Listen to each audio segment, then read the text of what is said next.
What I is your love favorite Starburst flavor? Pink. Flavor? What? And Skittle flavor. Skittles? I don't know. I don't know that I care about Skittles that much. I'll just, I eat Skittles by the fistful. If I'm going to eat them.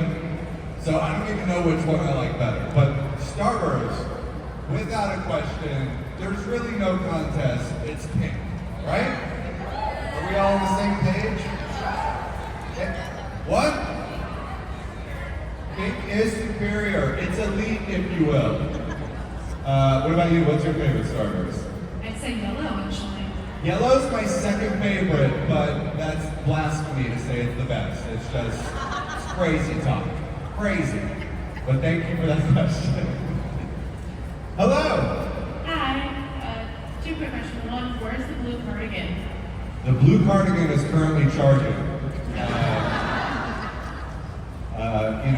There's only so much juice left in that thing at the end of the day, and so he needs a little bit of a rest and a recharge. So he's back there in the green room, taking a breather. But he'll be making an appearance later, probably. And the second question is, if you were to make a color, what color would it be, and what would you name it? That's so easy. Cardigan blue. How that's not a color already is just insane to me. But yeah, that is always my answer when people are like, what color would you like this to be? I'm like, cardigan blue, which is not actually a thing, so people have to figure that out. But yeah, what about you? What color are you creating?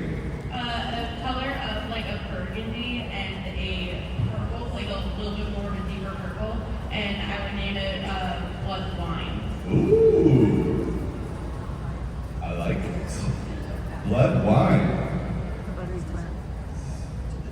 I like that. That's good. You should make a box of Crayolas with like horror-themed crayons. Because that sounds like actually a good idea. We can make $1 million. You want to do that with me? Absolutely. All right, cool. We're starting a business, guys. You guys heard it first. We're striking a deal. Horror-themed crayons. Hi. Hi. Don't mind my voice. I was just at Rockville this past week. Nice. I graduated beauty school on Monday. Congrats. So, thank you. Yeah. So, my question for you is, what is the biggest concert you've ever been to, if you've ever been to one? I have. Biggest concert I've ever been to. Oh, I saw Prince at the Forum. Yeah. Give it up for Prince. Yeah. Who else did I see? Oh, this wasn't a big concert, but this was a little concert that was so cool because it was little. This was just a couple months ago. I went to see Justin Timberlake at the Wiltern in a theater that was half the size of this room. I mean, like tiny. And this guy, Justin Timberlake, he's doing stadiums and like arenas and whatnot. So to be able to see him, he was like 20 feet away from me. It was wild. It was very cool. And I love Justin Timberlake. I love me some Justin Timberlake. So that was really exciting. And then, I guess I went to a music festival called Pilgrimage Fest. Anybody? Pilgrimage Fest? No? Okay. Great. Wonderful. I'm nothing if not relatable. So what about you? What was the last big concert you saw? Probably Welcome to Rockville all 4 days. Nice. Is that like a huge festival or something? So I went to school down in Florida. I moved to Florida. I'm from PA, but I moved to Florida. And it is one of the biggest rock festivals in the state of Florida. It is 4 days long up at the Daytona Speedway. Nice. Well, thank you for your question and congrats again. Thank you. Yeah. We're sticking to this side. I like this side over here. What's up, this side? Hi, thanks for coming out. Thank you for having me. So I was just wondering, you've been in a lot of great things, and one movie I really love is The Bounty Hunter. Yeah. And I'm just wondering what it was like to work with like Jennifer Aniston. You're the first person to ever ask me a question about Bounty Hunter. You know that? I feel like, how many people have seen Bounty Hunter in here? Really? Wow. More than I thought. Okay. So it was a movie that I did with Jennifer Aniston and Gerard Butler, and it was so much fun. That was like, it was the first time I had like a supporting role in a movie. I was filming here in New York, or there in New York, for 2 months, running around, like Jen Aniston is saving me, tied up in a closet, like, I mean, it was just crazy. And she could not have been more lovely. And we actually went to the same high school, me and Jen Aniston. She went there a little bit before me, but we had the same drama teacher, this really mean drama teacher who told us both that we would never work in this business. Yeah. And so we got to kind of commiserate about that. And she was like, we should write him a card. So, Dr. Yusin, if you're watching this. Ha! Anyway, yeah, so it was great. Thank you for your question. Hello! Hi, Anna. How are you? Good, how are you? Good, thank you. I have a question because you give us a lot of class with your TikToks and your creation that you do for internet. What makes you lately so happy and joy? My son. My son brings me so much joy. I wish I could put my pictures up on the screen right now. He is like straight out of a movie or a cartoon. He is so cute, this kid. And he's so fun. And he's just about to turn 3, so he's just getting to like, his personality is really starting to come through. I mean, he's telling me about his dreams. It's wild. Being a parent is so awesome. And so that brings me the most joy right now, is being a dad. Yeah, thank you. Oh, yeah. Oh, hey. Hi. Hello. So I'm trying to think of a question to ask you, and I couldn't think of anything. So I asked ChatGPT if it had something for you. I said, what question should I ask Adam Rose? And it says, ask Adam about his favorite memories from his wrestling career. I knew it. I freaking knew it. All right. Do you guys know about this? Who here knows about I made a video about this one time. Okay, so you know about this. Okay.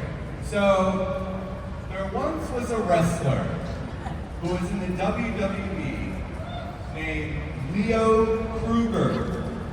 And Leo Kruger decided one day, this was not that long ago. This was like maybe 10 years ago, 7 years ago, I don't know. So, not that long ago.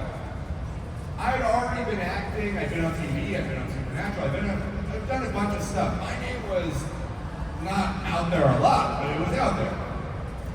He changes his name from Leo Kruger to Adam Rose.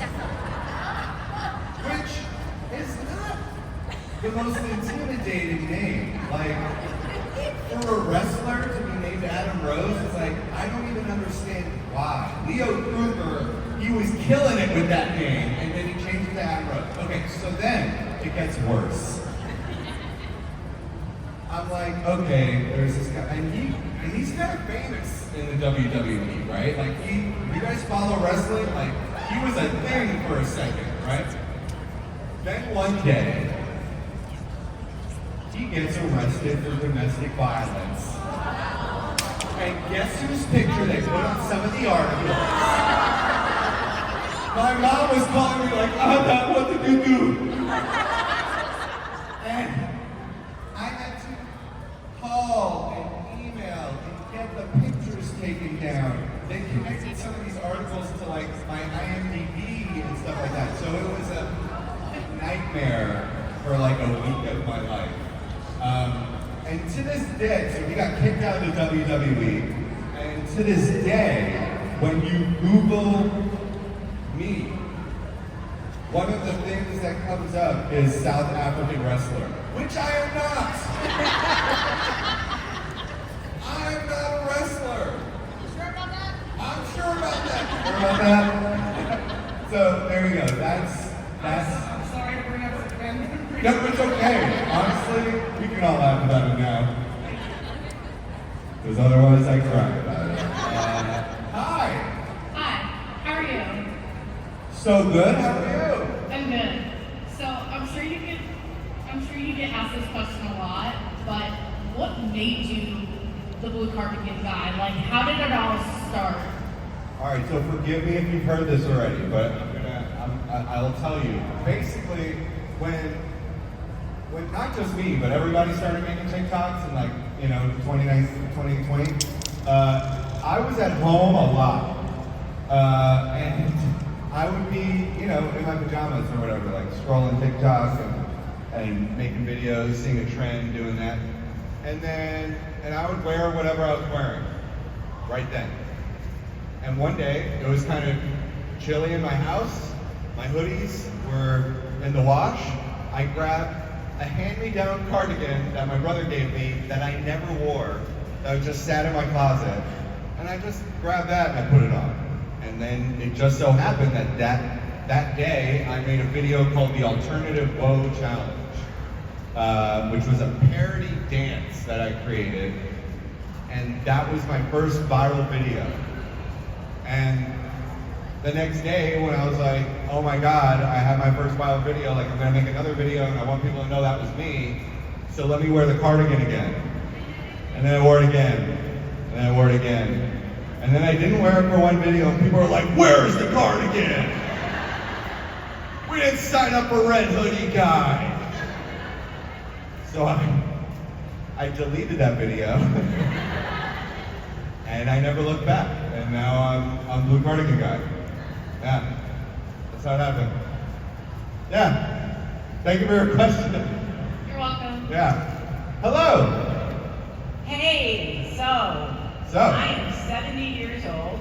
Hey. I mean, I should, just start with that because this is where you say I don't look it, but that's fine. You don't.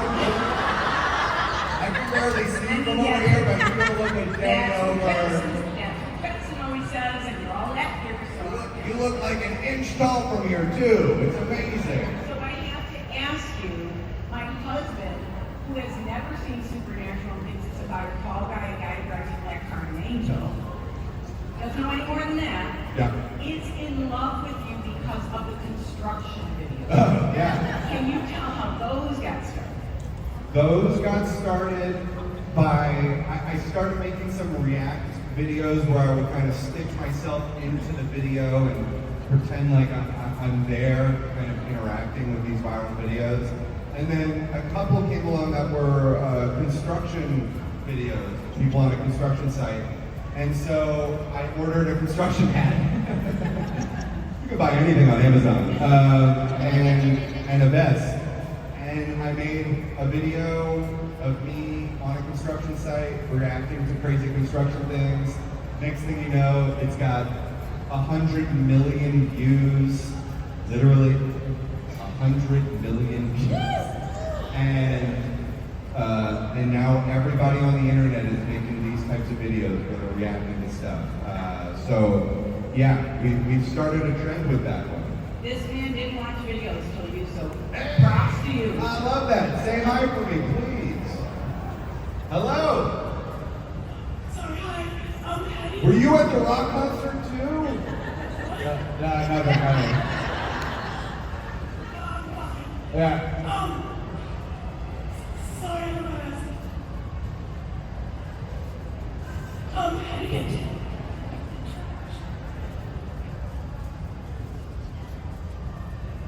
How do you get?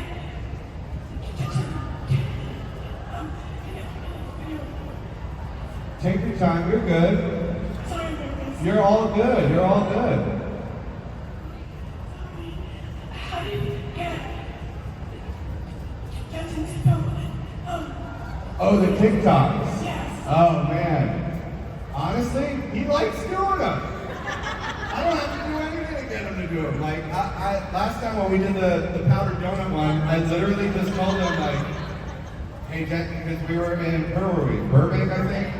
And I was like, hey, there's this trend with the powdered donuts, and I showed him one of the videos, and he was like, say less, let's do this. And I was like, all right, well, you can be the one who ate the donuts, or I can be the one who ate the donuts, and then you come in, and he's like, I have to be the one who ate the donuts. I'm like, okay. Like, like, that means you got to put powdered donut all over yourself. He was like, bring it. Bring me the powdered donuts. And that was it. So it's been, we have fun making them, honestly. Yeah, we have a good time.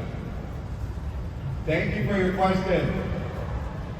Over here again. Hello. Hi.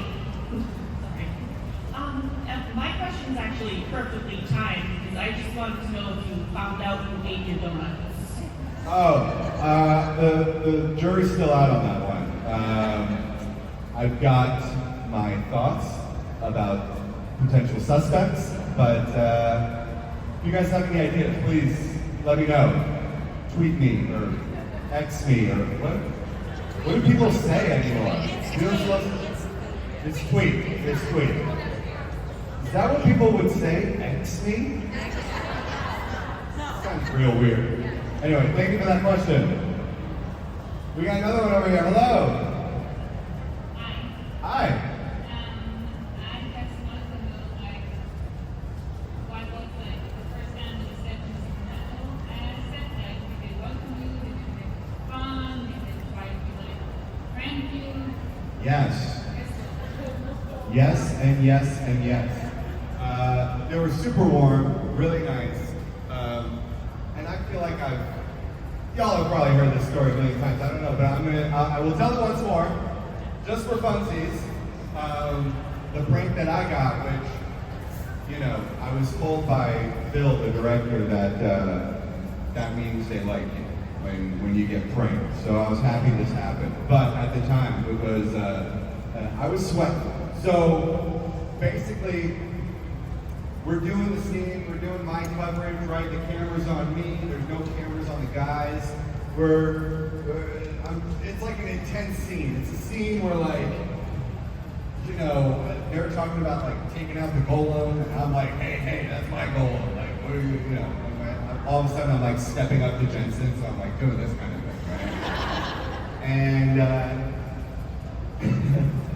and I'm looking at Jensen, I'm trying to do this really serious scene, and behind Jensen, I just see Jared poke up, and he's got a drawing over Jensen's shoulder of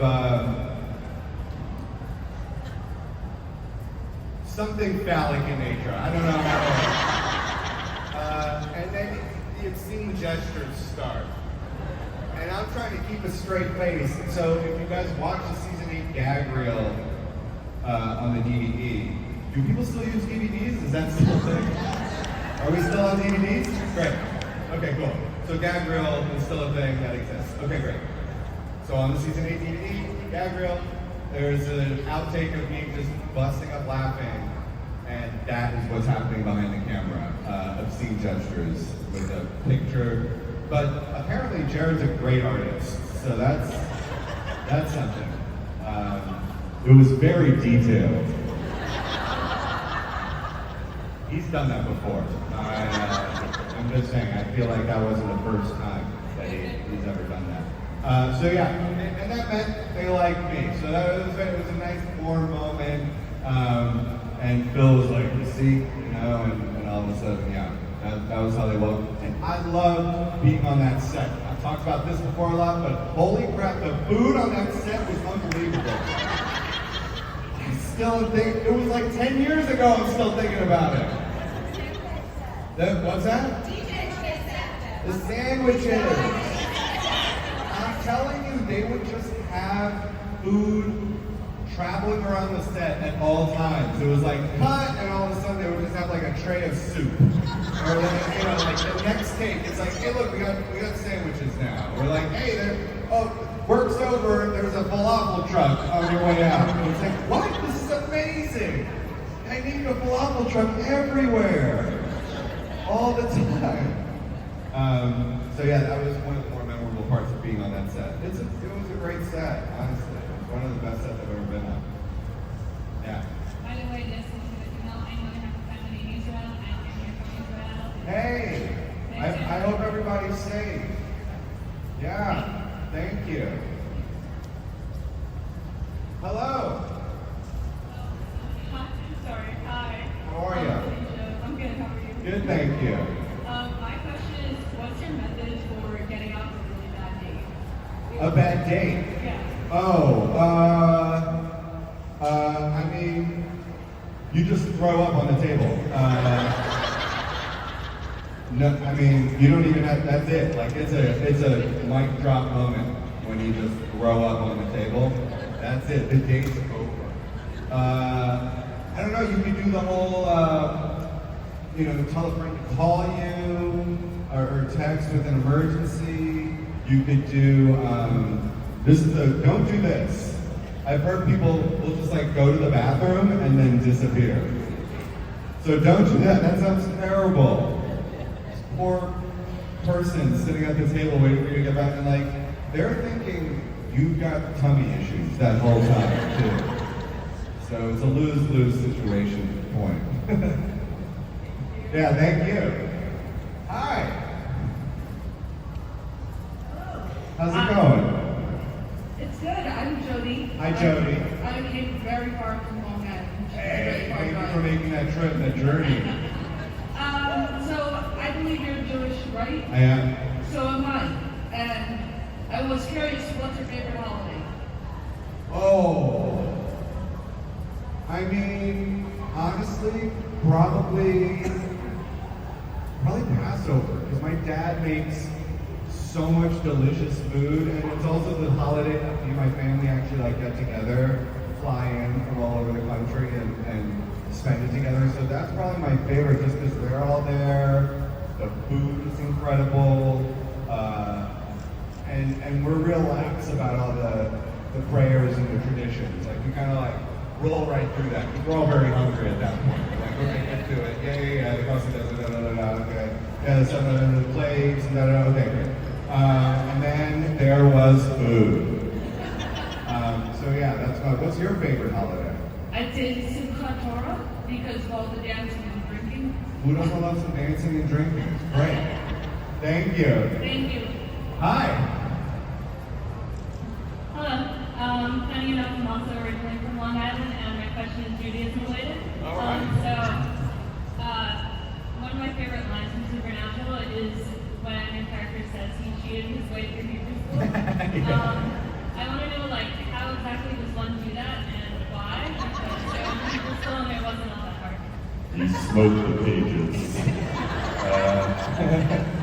I love that. How do you cheat your way through Hebrew school? I don't know. Maybe you write the Torah on your legs or something. I don't know. I'm not sure how you would do that, but there's probably a way. Where there's a will, there's a way. And I always found a way to, kind of BS my way through tests and stuff in school, so I'm sure I probably would have done that. I didn't actually go to Hebrew school. Did you go to Hebrew school? Yeah, I did. I actually went all the way through high school. My parents made me keep going to Hebrew high school. So. Oh wow! That I did. Are you conversational in Hebrew now? No, I don't remember anything. Yeah, I took French for 7 years, and all I know how to do is order a croissant. Puis-je avoir deux croissants? 7 years. Thank you. One person. Clap for me. Hi. Hi there. I just want to apologize on behalf of South Africans. Whoever this wrestler was, we apologize. Were you a big Adam Rose fan? A huge Adam Rose fan. Leo Kruger, the WWE version? Yeah, let's say I was. Yes. I'm sorry that you had to have some domestic abuse to represent your country in the WWE. Man.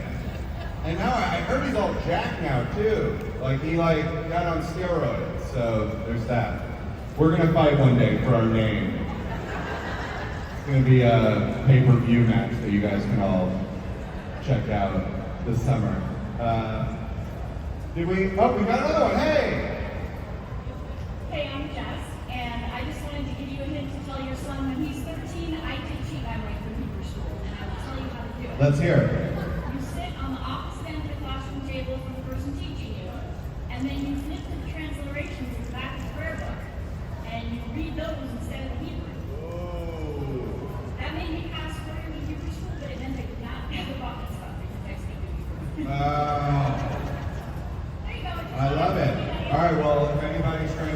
Puerto Rico Spillane now. Tell your kids. Hey, what's up? Hey, my name's Austin. What's up, Austin?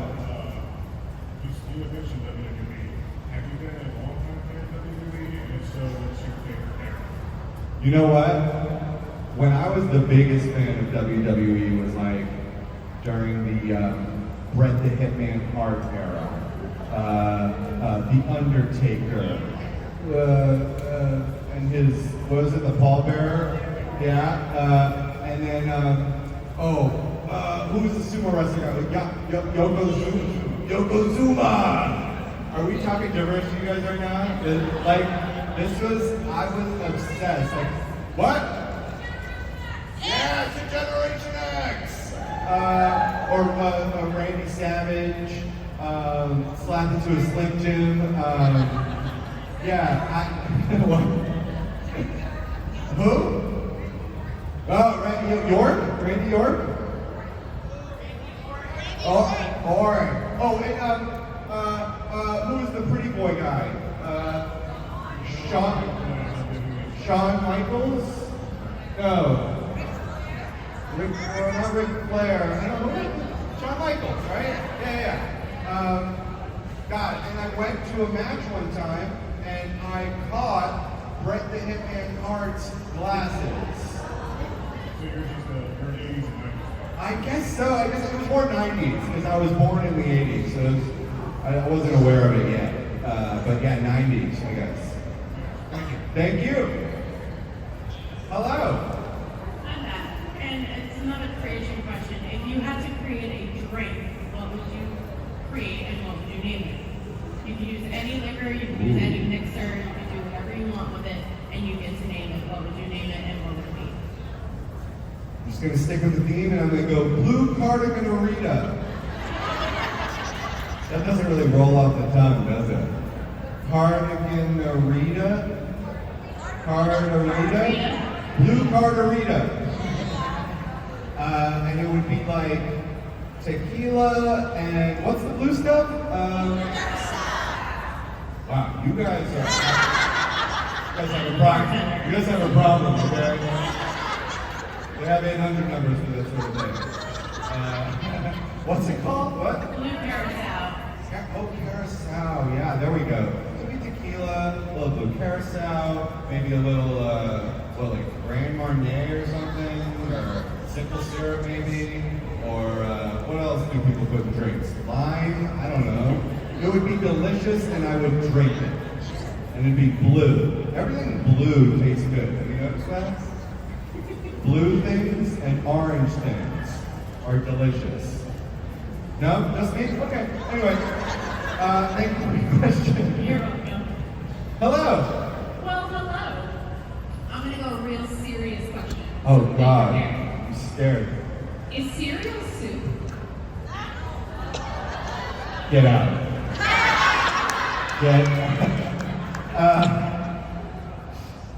Is cereal soup? Well, at first I was going to say, well, it's not hot, but then Borch. So, let's just think about this for like 10 minutes. Is cereal soup? I'm going to go ahead and say no, because you don't need soup for breakfast. There's no breakfast soup, right? Are we on board with this? The question is a hot dog a sandwich? Was that your next question? Sorry. Where are we on that? Sandwich? Yes or no? Wait, whoever said it's a taco? Agreed. It is a taco. Anything that is folded like this is a taco. Right? That's a taco. That is an all-American taco. It's a baseball taco. So yeah, I think, there are other ones too. Hot dog is a sandwich, what's another one? If tomato is a fruit, is ketchup a smoothie? Ew.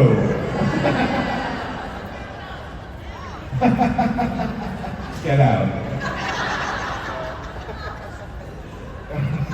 Hey, what's up? Hi, how are you? let's change the subject from the ketchup smoothies. I can't. I'm just, someone throw this away from me, okay? Hi. Hi, how are you? Good, how you doing? Doing good. You said change the subject from food? Yeah, no, you can ask me about food. I don't have lasagna. Guys, thank you for the hard hitting question. So, if you take two lasagnas and you stack them on top of another, is it still two lasagnas or is that now one lasagna? Oh! Guys, this has become my favorite panel sometimes. Like, I could talk about this stuff all day long. Listen, personally, there's a clear answer here. It's one lasagna. That is not double lasagna. That is one giant lasagna, is what it is. And the only thing I'm concerned with is fork size. We need a bigger fork. We're gonna need a bigger fork. So congratulations on, you should try, maybe, there should be a Guinness World Record for tallest lasagna. Just saying. Dream big, man. Dream big. Thanks, man. Hey! I wanted to agree with you on not being a soup, and not because of it being in the morning, but because soup needs broth, and I don't consider mouth broth at all. Ooh, okay. You said that milk is not broth, so it can't be. But there's gotta be. Are there soups without broth? Cream based, but they'll probably still have broth, no? In a bisque. Guys, again, I could talk about this stuff all day. I love food, and I will talk about food all day long. Somebody get back to me. What about Borch? Is there broth in Borch? Borch is really what messes up all soup categories, doesn't it? It's just, it's the spoiler of soups. Hi! Hi again.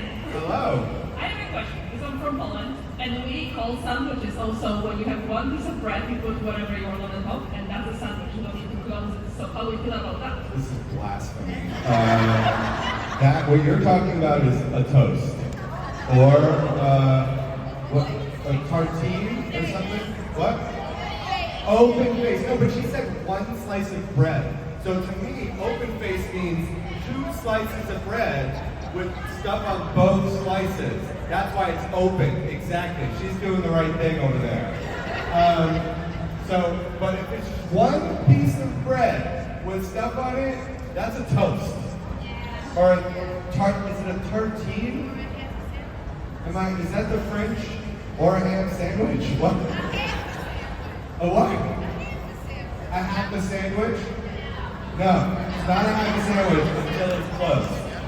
If you cut that piece of bread in half, and then you close it, boom, we've got a sandwich all of a sudden. Guys, this is the best. I can't tell you how I'm talking about this. Hi, another question about food, please? Do you put the peanut butter on the piece bread and the jelly on the other? Wait a minute. Who was just talking to me about this? Somebody just asked me this the other day. Ask the question again. Do you put peanut butter on one piece of bread and jelly on the other, or do you mix them? What kind of psychopath are mixing the peanut butter and jelly on one slice of bread? This is unbelievable. You go to jail.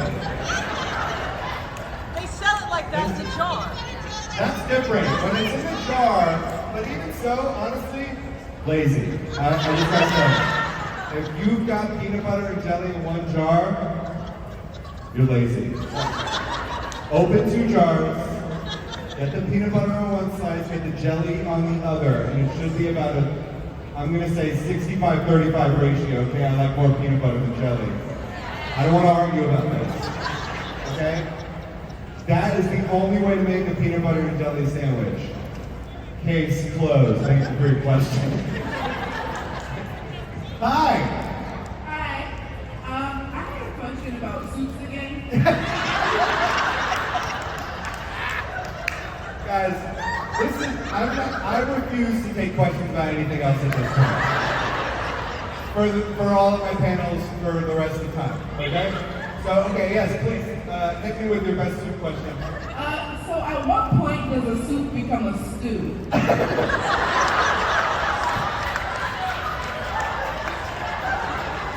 I remember on this end, can this be my life forever? I think a stew, a stew to me means it was, I guess all soup is cooked over a period of time, but there is a threshold where it goes into stew territory, where we're getting a little thickness going on, right? We're slow cooking. That's a stew. If you can use a fork, ooh, that's a good one. If you can use a fork, it's a stew. But also, what, you got no spoons? What happened to your spoons? Somebody get this lady a spoon! She needs a spoon. She's eating stews with forks over here. Hi, how are you? Thank you for your soup question. Hello. Less question, more comment. I think the ideal way to assemble a PB&J is you put peanut butter on both sides of the bread and a scoop of jelly in the middle and then smush it together. I think we should fight to the death right now. This is, but honestly, I do see where you're coming from a little bit because it creates like a little seal and holds the jelly in. You know what?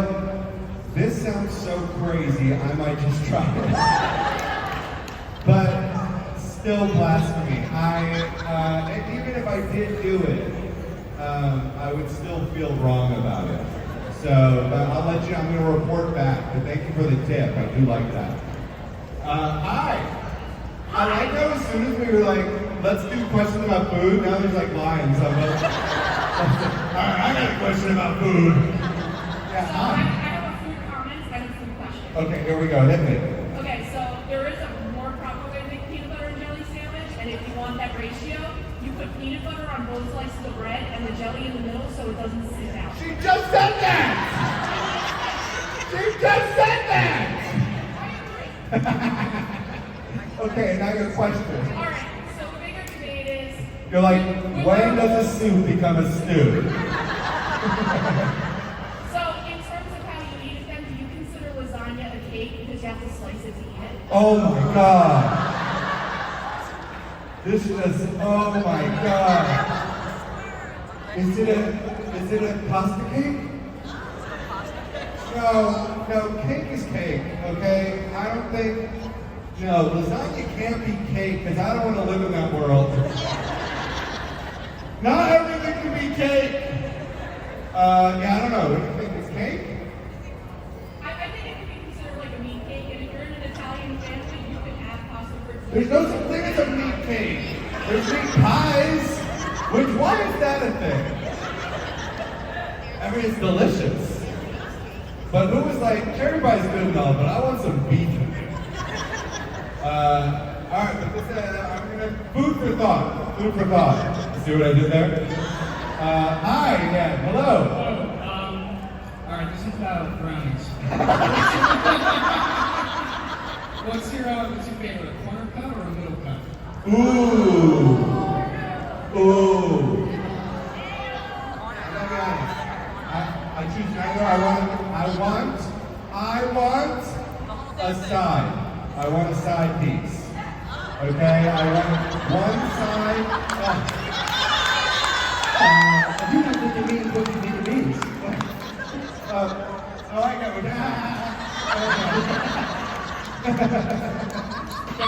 Stop. We're talking about food. We're not done here. What's your favorite piece of meat cake? You're my favorite piece of meat cake. Well done. Am I blushing? I feel like I'm blushing. You should be. I think we have to apologize to the rest of your impressive line. Oh my God! All food, guys. Forever, save the food. Next con or X me. All right, X me. Again, I couldn't say the names. Ladies and gentlemen, Adam Rowe!